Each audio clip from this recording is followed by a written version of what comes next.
Përshëndetje dashur teleshikues të emisionit Personazhe në Fokus.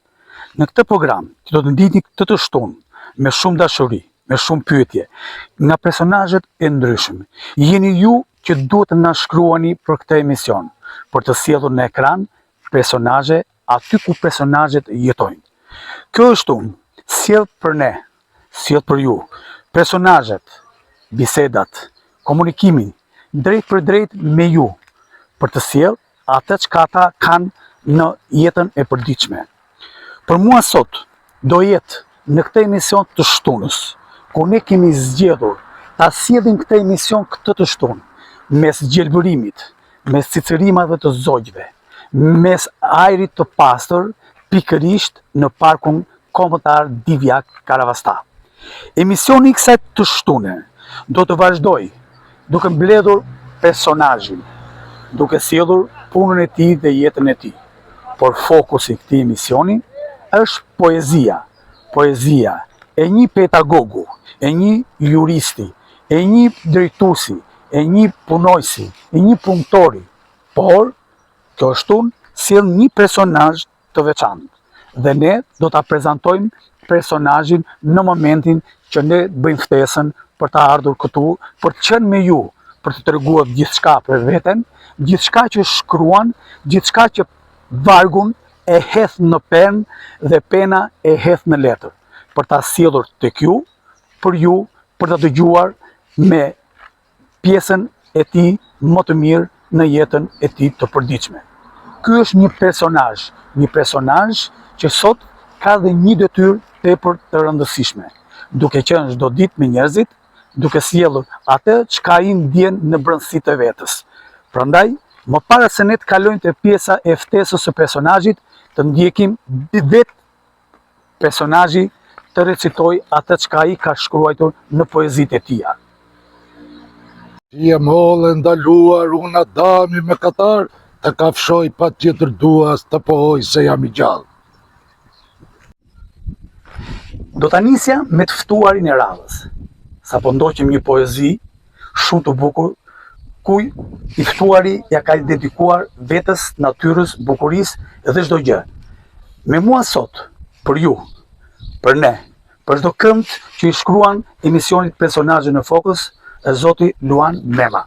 Zot Luan, faleminderit që ju pranuat ftesën të jeni pjesë e emisionit Personazhe në Fokus për audiencën e televizionit Apollon.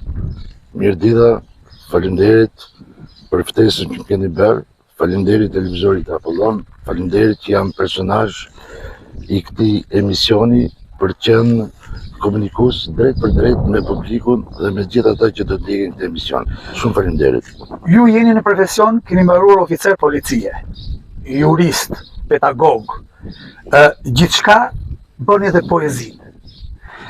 Për t'i dhënë më shumë publikut, jo vetëm për punën tuaj, që jeni çdo ditë me qytetarin, por për poezitë e bukura që ju sillni për këta qytetarë, për këtë publik, për të ditur më shumë publiku, më shumë qytetari, më shumë për emisionin ton, kush është profili juaj si Luan? Unë jam Luan Mema, kam lidur në qytetin e Gramshit, një nga qytetet e vogla, të cilët aty kam marrë dhe muzën, sepse muzën më ka dhënë mali të morit me shkrepin e diellit mëngjes, me shoqërimin e debollit, me natyrën e bukur që ka Gramshi.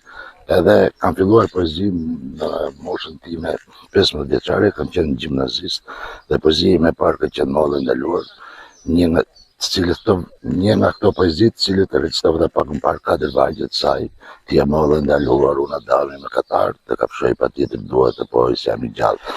Në lidhje me pyetjen që bëhet se si e ndali poezinë me profesionin, profesioni është normë juridike, normë ligjore, kurse poezia është ndjesi. Pra që të dyja këto kombinoj me njëri tjetrin, sepse norma juridike është për zbatimin e ligjit në raport për të pasur një qasje më të mirë ndaj qytetarit, dhe nga krau tjetër poezia është ndjesi, është zbutje. Pra është zbutje për të treguar ndjesitë, elementet thelbësor të ndjenjës, të dashurisë, natyrës, gjithçka e të cilët përjeton një njeri gjatë jetës vet apo gjatë të gjithë karrierës vet si një personazh publik. Gjatë kohës që ne kemi komunikuar bashkë për të qenë pjesë e emisionit Personazhe në Fokus, unë kam pas shumë telefonata nga shumë shikues të emisionit, pasi më thonë, ore mene dhe filan, personit, sepse është një nga personat pavarësisht se ka një detyrë shtetërore, po shkruan poezi shumë të bukura. Dhe të shkruash poezi në një kohë që jemi qytetari në shërbimin të qytetarit dhe në krau tjetër merresh me poezinë duke bërë profilin tënd, me profilin e punës, me profilin e natyrës, me profilin e poezisë, duke dhënë dashuri njerëzve, është vështirë e gjen Luanin diku këtu? Jo, çdo ditë është që unë të shkruaj poezi, sepse poezia nuk është rutinë. Poezia është një ndjesi. Ka raste që mund të shkruaj 4 poezi një natë, po ka ditë, ka dhe ne që mund të eshtë.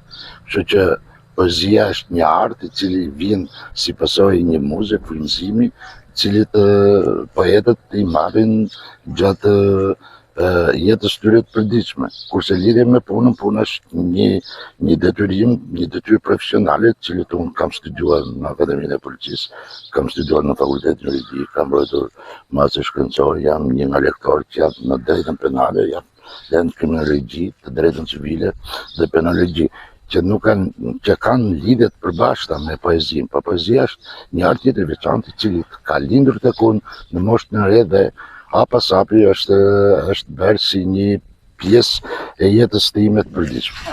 Para se të kalojmë të pyetjet një nga një, sepse do ta ngacmojmë aq shumë Luanin sot, po do ulemi diku në një vend, spostohemi diku në një vend dhe të bëjmë ato pyetjet e rutinë të një pasnjëhershme që Luani të nxjerrë vetveten se ku është, për këtë publike ndjek emisionin Personazhe në Fokus. Duhet të them publikut që një nga frymëzimet e mia, të cilët kam shkuar drejt poezisë, janë që në moshë të re kam lexuar libra dhe për moshën time në atë kohë ishin libra ndaluar për shumë poetët të mëdhenj, si Neruda, si Esenini, poetëve francezë, dhe një nga poezitë e poetëve francezë mua më ka frymëzuar shumë dhe nëse për publikun bëhet mirën po e them e dashur plotësona dëshirën time, në qiet e fjalëve ndizë gojën tënde si yll, ndizi puthet e tua natë në gjallë, lirom në trupin si me përmend me shtrëngimin e duarve.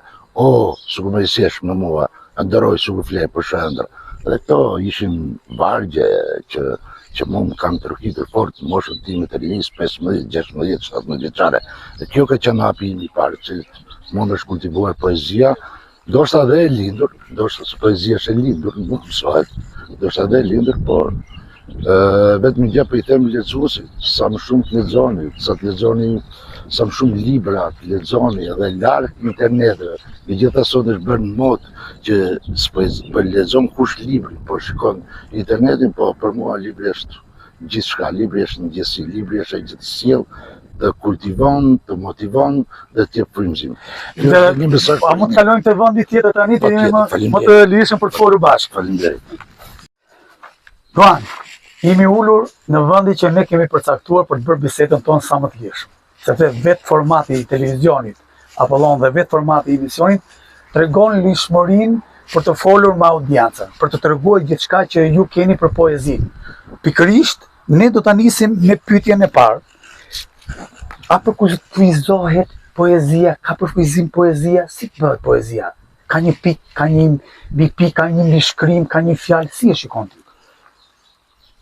Në zhanrin e poezisë, janë poezia lirike dhe poezia epike, edhe poezia që sot ka marrë për masat më dha në zhvillimin social, zhvillimin e shoqërisë.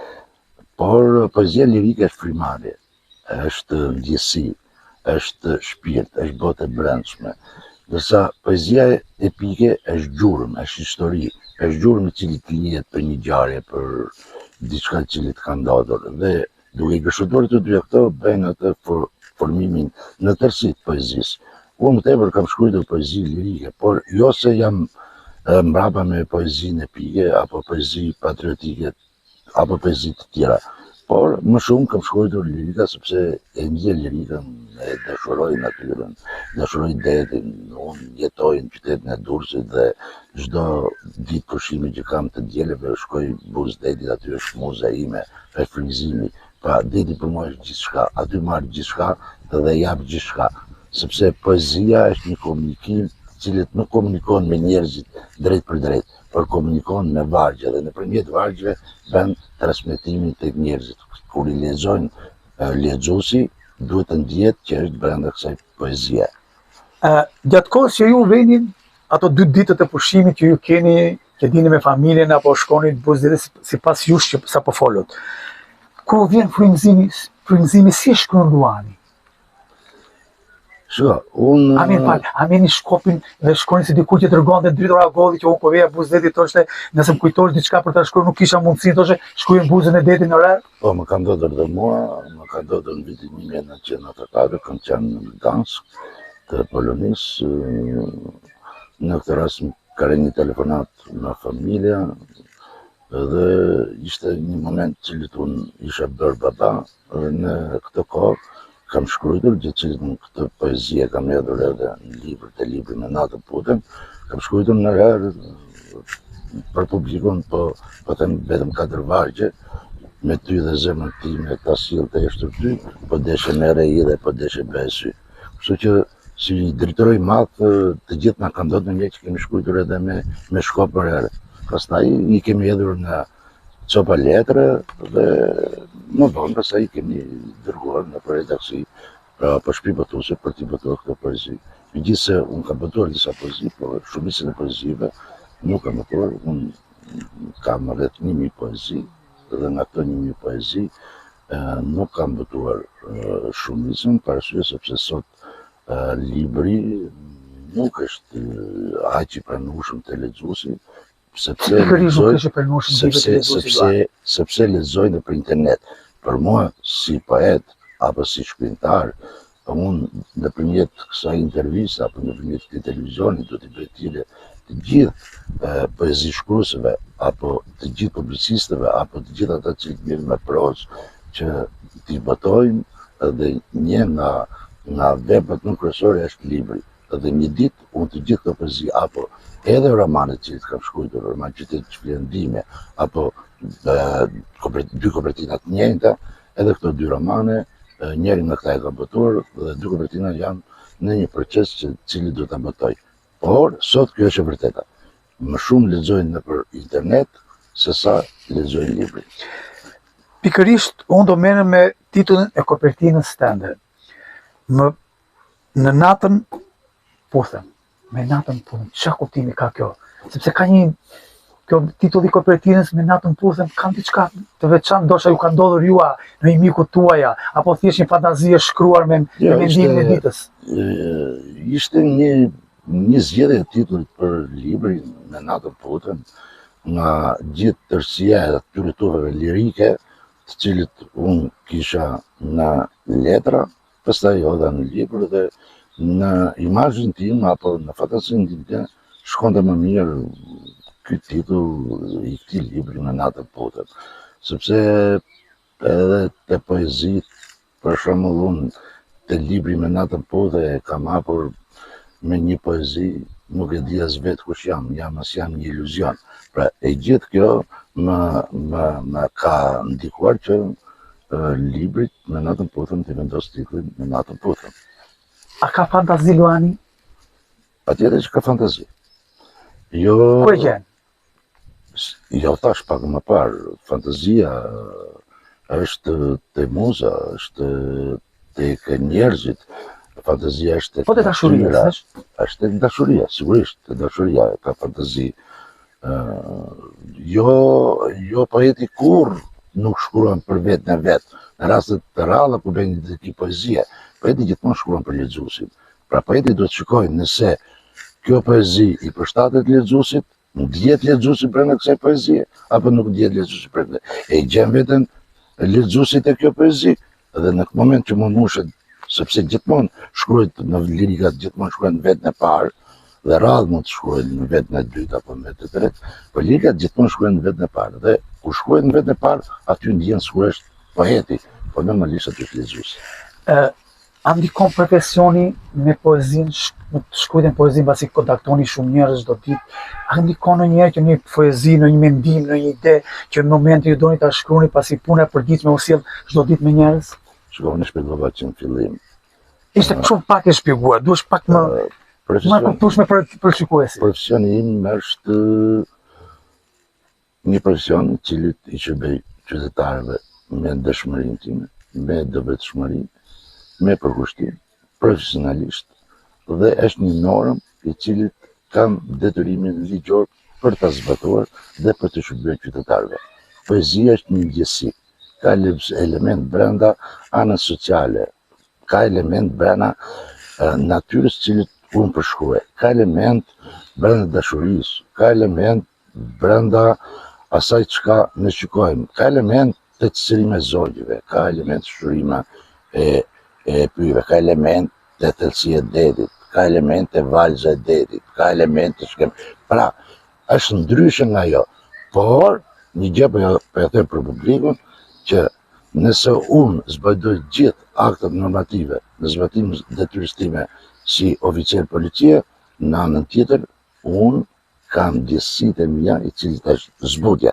Pra, respektimi i normave dhe zbutja shpirtërore janë dy hallkat kryesore të cilit mua deri sot më ka bërë që detyrën ta kryej me nder, me ndershmëri dhe të jem gjithmonë në shërbim të qytetarëve. Kush janë prozatorët më të mëdhenj që pëlqen Luani më shumë? Shiko, ka shumë, por unë poetët cilët aty kam marrë përgjimin që në moshën time të rinisë, aty ku kam lexuar ndoshta edhe librat të ndaluar për kohën cilët unë isha në moshën time të rinisë, për mua këtë thash është, nëse do t'i shikoj te poetët e huaj, është Neruda, Po ndoshta poetë shqiptarë. është Senini, pastaj nuk mund harroj dot Neimin, që sjell dritë dhe begati në vargje. Nuk mund harroj dot të madhin Doktor Agolli, që sjell butësi por dhe forcë në vargje.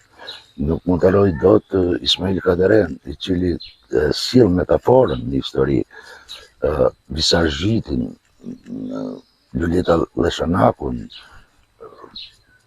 Emjat Migjenin, i cili klithma e mjerimit, sjell solli trishtim, një nga veprat më të mëdha të cilët do t'i mbijetojnë njerëzimit. E shumë poetë tjerë, shumë shkrimtarë të tjerë të kësaj fushë të cilët unë i kam lexuar me shumë dashuri dhe kam mësuar shumë gjëra nga këta poetë kaq të mëdhenj, të cilët është në nderin e kombit. Përveç prozës, Jo, duhet të poezisë, në poetët që më kanë ndikuar në thellësinë e zemrës, që më thonë se që një poet brillant, edhe pse më i komi gjithmonë i përshtatesh poezive epike, ku lind të gjuhën, histori, ndoshta dhe si pasojë profesionit vetë si arkeolog, por ishin nga poetë mëdhenj, cilët i ka shërbyer gjithë shoqërisë shqiptare. përveç sepse çdo poet ka ato programet e vete, ato idetë e tij, ato se kur mund nxjerrë një libër tjetër, se ku mund shkruaj më bukur, por në një roman. Ka ndërmend Luani më shkruajt jetën e tij apo diçka që ai mendon për vetveten apo për të tjerët apo për ndjesitë të tjerëve? Unë deri tani kam shkruar 2 romane, akoma nuk kam shkruar për veten vetë, sepse do më dukesh vetë sikur u plaga para kohë, kështu që do në një moment i gjithë. E ke lënë për një oazë tjetër. Do të shkruaj një autobiografi të time, normalisht do të shkruaj një. Por deri tani kam shkruar si star qytet shpërndimi, i takon një pjesë, i takon viteve para 90 dhe një pjesë mas viteve 90, është një roman që dy të rinj ishin të dashuruar dhe për sistemeve. Ata përskutoshin parësyet njerëz apo tjetër problematikë cilët nuk duhet ta zgjerojnë më shumë, sepse duhet që lexuesi ta gjejë. Ta gjej vetën atë kohë kur libri të dalë. Kur ta lexojnë, dhe pjesa e dytë që i përket mos vitit 90, pra me ardhjen e demokracisë dhe me largimin nga diktatura, është një pjesë e këtyre të rinjve që emigrojnë dhe në një moment gjejnë një nga ambasadat tona, pra unë që kam personazh, një nga ato që i kishin persekutuar dhe në këtë kohë ishin dhe drejtorin e ambasadës. Është një roman që mendoj që për lexuesit do jetë një roman që do ketë gjësit brenda lexuesit. Mbasi Luani takon miq, shok, letrar, shkruas, poezator, e gjithçka. A pranon kritika Luani, kur dikush i thot Luani, shiko, kjo është shumë e bukur, po ka bërë dhe këtë gabim, ose kjo është këtu, po kjo ka dhe këtë tjetër. A pranon Luani të tilla gjë? Unë nëse ju më keni lexuar kod e fundit. Patjetër që i kam lexuar dhe i kam. Unë jam edhe një kritik i mirë. Të miqtë e dashamirësit, ka bërë dhe kritik letrare, ka bërë dhe analizë letrare, ka bërë dhe recisione libresh për miqë, për tjetë. Normalisht që pranoj dhe pranoj me shumë dashuri, me shumë dashamirësi. Nuk ka gjë më të mirë se të kesh një kritik. Dhe sot paka shumë mungon kjo lloj kritike. Diçka më shumë isha më përpara. Mungon, por jam atë që ne kemi nevojë për një kritik letrar. Kemi nevojë për kritik letrar. Edhe i pari duke nisë me unë, që ka nevojë për kritik letrar. Si shikoni shkrimtarët në përgjithësi këtu që shkruajnë me librat e tyre, se shpesh ka aq shumë libra të nxjerrë, aq shumë poezi të nxjerrë, sa ndonjëherë janë dhe pak të bezdisura në komunikim. Normale, sa më shumë të shkruash më mirë është, po të shkruash me vlerë. Po të punët kam parë shumë poezi shkruas, si pasojë edhe të teknologjisë dhe zhvillim teknologjisë, por jo të gjithë poezi shkruas kanë cilësinë, jo të gjithë poezi shkruas transmetojnë te lexuesi, bashkëtarin e tyre. Sepse kryesor për poetin është që të transmetojnë te lexuesi, sepse lexuesi është bashkëtar i poetit. Nëse nuk e ke lexuesin bashkëtar, mund të shkruash me mira libra, me qindra poezi, me qindra romane, po nuk e ke bashkëtar. Unë jam nga ata që lexuesin kam zgjedhur bashkëtar në jetën time, në karakterin time artistike. Pikërisht Luani ka shkruar shumë dashurisë, i ka shkruar dhe femrës moderne. Pak në poezitë që unë kam lexuar.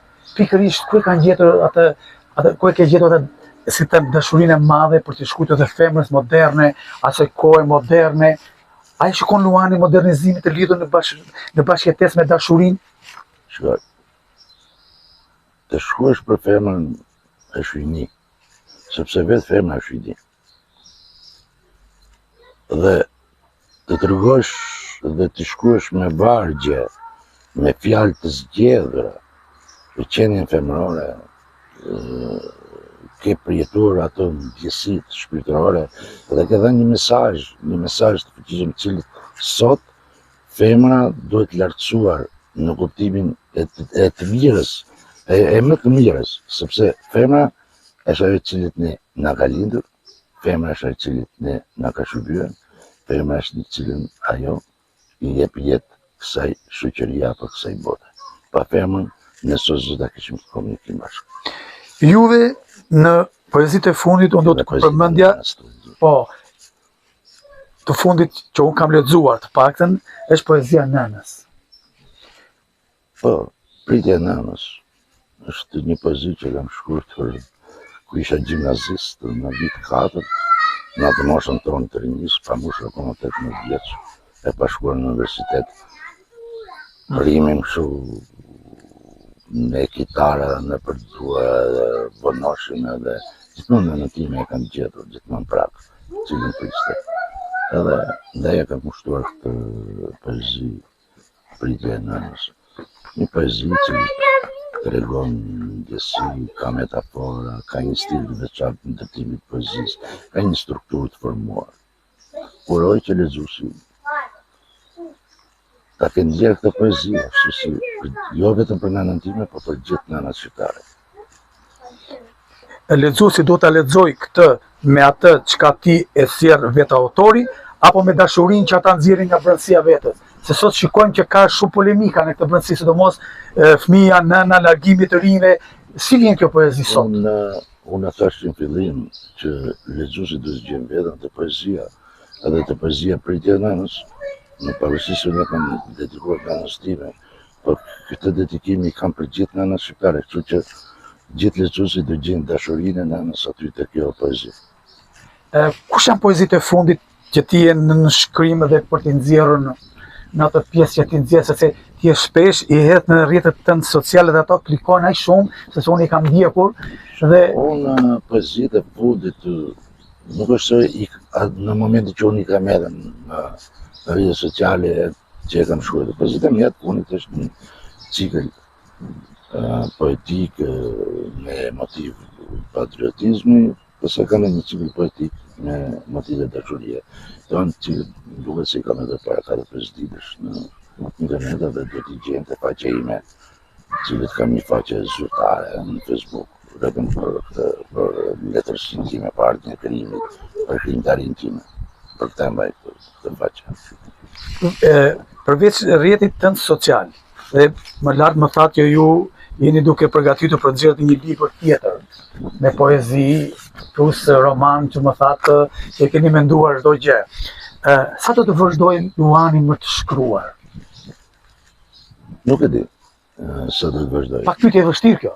Mendoj se do të shkruaj derisa të kem frymën e fundit. A është poezia për ty jetë, dashuri? Pikërisht është për mua poezia është jetë, është ndjesi, është shpirt, sepse pasqyron gjithë botën shpirtërore. Kjo është edhe dilema midis të mundshme dhe të pamundshme, midis arsyes dhe parsyes. Pra, edhe këtë pyetje që bëhet ju përpara që midis profesionit tuaj, i cili ju jeni një oficer policie apo jeni një njerëz që ke studiuar në fakultetin juridike dhe jeni të drejta ligjore, kjo ka një ndryshim. Këto janë gjëra profesionale, poezia është gjë ndjesore. Pra, dhe thash, ati unë zbatoj normën, këtu zbatoj ndjesit, zbatoj atë cilët ka bota ime shpirtërore për ta Luan, çfarë keni për të thënë të rinjve për që të shkruajnë poezit? Apo të rinj që duan të shkruajnë? Të jenë sinqert, mos mendojnë se bëhen poet, të digjen me në rrugën, të zjarrohen me esenin, të lexojnë veprat e shkrimtarëve të mëdhenj shqiptarë, Kadares, Tagollit, Majkon Zeqës, të Leta Leshanakut, Nimaz Ahmetajt, Fatos Arapit, një nga idhujt e Fatos Arapit. Pra duhet studiojnë, mos i ndajnë librit, ky është mesazhi im, mos i ndani librit të nderuar shikues, lexues të çdo lloj moshe, nga të rinjt deri te mosha e tretë, i cilët janë mosha që kam respektin më të madh dhe që shërbejnë kësaj shoqërie dhe që kanë shërbyer me djersë dhe potencial. Lexoni sa më shumë, lexoni çdo poezi, lexoni çdo libër, lexoni çdo roman, mbani në dorë tuaj librin. Libri është jeta juaj. Miku, miq të rinj i një njeriu. Faleminderit. Luan, të falenderoj për gjithçka që ishe pjesë e emisionit Personazhe në Fokus. Pasi ne erdhëm drejt fundit, pasi të flasësh me ju për poezinë, keni goxha sked, thaj, të flasësh për numrin e madh të poezive të hedhur në faqen tënde të Facebookut apo dhe librat e juaj që ju keni nxjerrur për lexuesit shqiptar. Në profesion nuk pyetëm. Jetën tuaj e treguat dhe e thatë. Do të largohemi nga kjo pjesa e profesionit tuaj, do të largohemi edhe nga pjesa e një shkrimtari apo një poeti. Të kthehemi te Luani i një qytetari të thjesht që është si çdo qytetar tjetër të Republikës së Shqipërisë. Si shikoni largimin e të rinjve sot në Republikën e Shqipërisë? A ka largim të rinjve sot dhe pse ndodh kjo? Është një plagë e rrimshme. Po preka me këtë pyetje që më bëre. Dhe një thirrje çdo të riu ta gjen veten aty ku ka lindur, të shkollohet, të shkojnë në universitete, të mësojnë, të punojnë, të bashkëpunojnë me familjet e tyre, të ndërtojnë një tartme, të ndërtojnë një biznes, të jenë të devotshëm për vendin e vet, për adeun e vet. Sepse këtu i kemi rrenjët dhe të këto rrenjë do jetojmë. Luan, na mban edhe ne me të fjalë të ëmbla që ti thua për të rinjët, po kjo është një plagë e shoqërisë shqiptare që ka vite që të rinjët largohen dhe vetë duket se çfarë bëhet në qytetet tona, jo vetëm në qytete, por në fshatrat tona që pak a shumë ne lëvizim dhe i shikojmë këto të rënjet shumë të mëdha të rinjve që po ikën drejt vendet të Bashkimit Evropian për një jetë sa më të mirë. Shpresojmë të rikthehen në Shqipëri, shpresojmë të kthehen te ky vend kaq i bukur që Zoti i ka falur 360 ditë diell, i tha, ku bota e kërkon, por kjo është jeta, kjo është ekonomia, kjo është demokracia, kur çdo kush ka të drejtë të lëvizi dhe pikërisht për ne prandaj zgjodhëm parkun e bukur Divja Karavasta për të thënë këto llafet e bukura të poezisë tënde, pasi i ti ke mbështetur të gjitha fjalët duke kapur gjelbërimin, dashurinë, resurset, njeriu, jetën, përcaktimin e çdo kujt në jetën e përditshme. Të falenderoj që ishe pjesë e emisionit Personazhe në Fokus dhe ne u takofshim të dashur miq të shtunën e ardhshme të njëjtën emision me personazh tjetër. Të falenderoj.